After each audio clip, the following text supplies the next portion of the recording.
Hivi kweli wapendwa, wanafunzi wa Bwana wetu Yesu Kristo, hivi kweli bado unasubiri kunyakuliwa? Yaani sijui tarehe 23, sijui tarehe 24, sijui mwezi wa 9, sijui. Hivi kweli wa Kristo bado tunasubiri ujinga huu uliofundishwa na wazungu huu kwamba Yesu atakuja mawinguni kisha watu wanyakuliwe? Hivi kweli kabisa, wachungaji kabisa na profession yenu na Roho Mtakatifu kabisa anawashuhudia kwamba hilo tukio lipo, bado unaamini hivyo kweli? Si dunia jamani. Kile kitabu cha Hosea kinasema watu wangu wanaangamizwa kwa kukosa maarifa. Hivi unyakuo unawezaje kutokea kabla huduma ya Nabii Elia haijatokea? Kwanza, unyakuo wenyewe ni nini? Rapture ni nini? Si kuokolewa katika dhiki kuu. Watu wanasubiri dhiki kuu, si ndio hii? Angalia siasa zilizoko Tanzania zinavyowatesa wote. Hai, mabishop wa kina Gwajima wako wapi?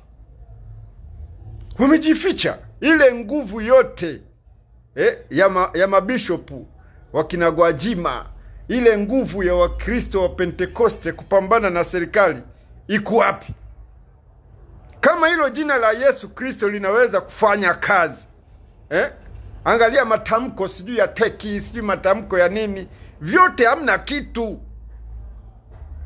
Mpinga Kristo yuko kazini, anafanya kazi na roho ya Yezebeli inafanya kazi Tanzania, na hakuna kufanya kitu. Nye mkinyanyuka ni kukungutwa na kuwekwa ndani na kushughulikiwa kisawasawa. Kwa sababu ni maandiko, roho ya Elia hiyo roho ya Yezebeli itakuwepo duniani nyakati za mwisho. Soma kitabu cha Ufunuo. Na itapambana na watakatifu.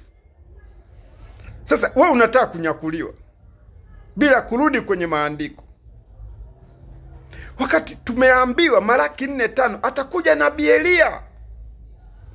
Yesu mwenyewe kwa kinywa chako, Mathayo Injili ya 17 mstari wa 10 na 11, Elia yu waja kwanza, atatengeneza yote. Kitabu cha Ufunuo kimezungumzia juu ya huduma ya mashahidi wawili. Hii roho ya Elia ndio ina kazi ya kupambana na roho ya Yezebeli. Elia ndiye alipambana na Yezebeli. Kwa hivyo mtu ambaye ana roho ya Elia hawezi kupambana na mfumo wa feminist revolution, wa mapinduzi ya wanawake kutawala watu duniani. Hamna. Tanzania maandiko yanatimia kwa utawala wa mwanamke, ni roho ya Yezebeli. Sasa uambiwe unyakuliwe uondoke. Nabii Elia yupo. Na wale wachungaji wote, mabishop wale mkoa wanapiga kelele sijui jina la Yesu kwa nguvu za kishetani, kwa nguvu za mafrimason watambatamba. Hakuna hata mmoja saizi anapiga kelele, kwa sababu iko nguvu kubwa iliyoko Tanzania, nguvu ya Mungu. Hakuna mtu atakayeibuka hapa sijui eti sijui kwa jina la Yesu. Tawasambaratisha wote wachungaji wachawi. Hamtanyanyuka saizi, hamtafanya kazi zenu. Kwa sababu katika anga ya Tanzania hii iko roho ya Elia, yuko Nabii Elia, nguvu kubwa. Hamtaki kusikia. Tutashughulikiwa vizuri. Elia yupo. Tafute Nabii Elia, ufundishwe namna ya kuokoka na dhiki kuu. Taifa kama taifa tunamuhitaji Nabii Elia, ndio mwenye majibu ya namna gani ambavyo tunaweza tukapambana na roho ya Yezebeli. Roho ya Yezebeli haipo Tanzania, ipo duniani kote. Nyemna matamko haya na mambo ya demokrasia haya